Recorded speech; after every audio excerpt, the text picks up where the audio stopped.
টানা 15 বছর ধরে তৃণমূল শাসনে বঞ্চিত হয়েছেন তারা। মেলেনি সরকারি সুযোগ সুবিধে। তৃণমূল শাসনে বারবার দুর্গাপুর নগর নিগমের সাফাই কর্মীদের প্রতিশ্রুতি মিলেছিল সম কাজে সম বেতন মিলবে, কিন্তু হয়নি। উল্টে হকের দাবি আদায় করতে গিয়ে কাজ থেকে বসিয়ে দেওয়ার হুমকি মিলেছিল তৃণমূল নেতাদের থেকে।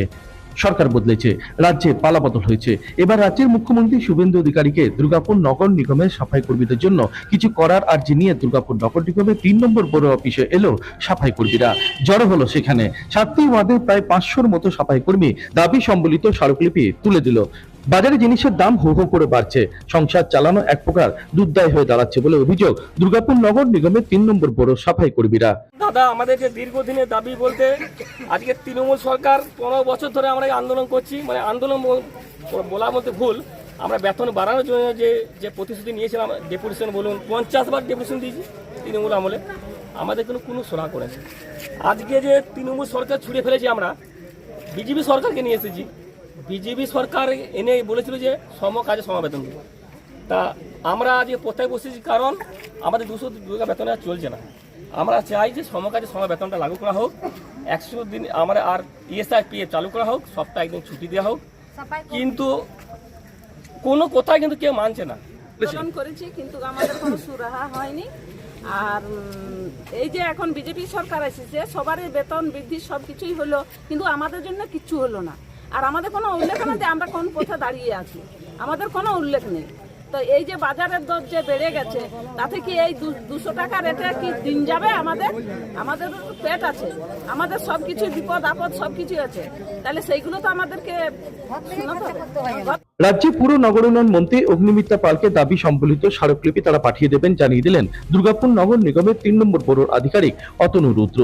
কালকে আমরা বসেছিলাম ওদের সঙ্গে, আমাদের আয়ার অথরিটি বাচ্চা সাহেব, সঞ্জীব সাহা সব এসেছিল। ওনাদের বুঝিয়েছে যে একটা নিয়মে চলার কথা, কনজারভেন্সি একটা খুব জরুরি পরিষেবা, মানুষের বিভিন্ন জায়গা থেকে ফোন আসছে, ওদেরকে বলা হয়েছিল একটা নির্দিষ্ট নিয়মে চলবে।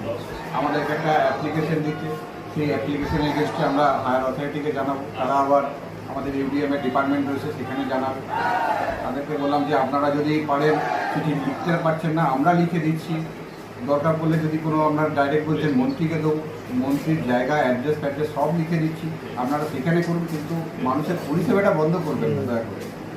তো ওদের বক্তব্য এখনই আমাদেরকে দিতে হবে, লিখিত দিতে হবে, যেটা আমাদের পক্ষে সম্ভব না।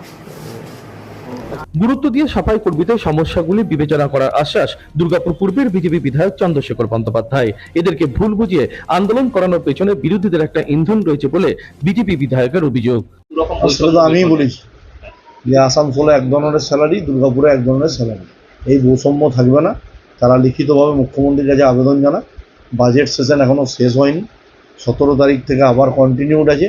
তার মধ্যে তারা যদি আমাকে অ্যাপ্লিকেশন দেয় বিধায়ক হিসাবে, আমি যথাযথ দপ্তরে অর্থমন্ত্রীর সাথে কথা বলে এদের সাম্মানিক বৃদ্ধির জন্য একদম আবেদন করব এবং অ্যাপিল করে করাবো। আজ বন্ধ করে যারা কিছু করবে তাদের সাথে আমি নেই। আগে যে কোনো জিনিস হচ্ছে, যদি ট্রেডটা থাকে তবে তো ইউনিয়ন থাকবে, ট্রেডটা যদি না থাকে তো ইউনিয়ন কোথায় করবো? আর ওসব কংগ্রেসের একজন আছে, মাঝে মাঝে উস্কায়, তারপর আবার সে ঘুমিয়ে যায়। বেতনটা তো আর কংগ্রেস দেবে না, বেতনটা দেবে রাজ্যের সরকার। রাজ্যের সরকারের সাথে যোগাযোগ করতে হবে। সব মিলিয়ে দুর্গাপুর নগর নিগমের সাফাই কর্মীরা হকের দাবি আদায়ে বুধবার দুর্গাপুর নগর নিগমের 3 নম্বর বড় অফিসের সামনে জড়ো হয়, সামিল হয় প্রতিবাদে। যদি এই দাবি না মানা হয় তাহলে আগামী দিনে ধারাবাহিক যে আন্দোলন তারা রেখেছেন কাজ বন্ধ করে সেই ধারাবাহিক আন্দোলন চালিয়ে যাওয়ার হুঁশিয়ারি দিয়েছেন সাফাই কর্মীরা। দুর্গাপুর থেকে অনুরাধা সিংগুপ্ত রিপোর্ট, খাঁটি খবর।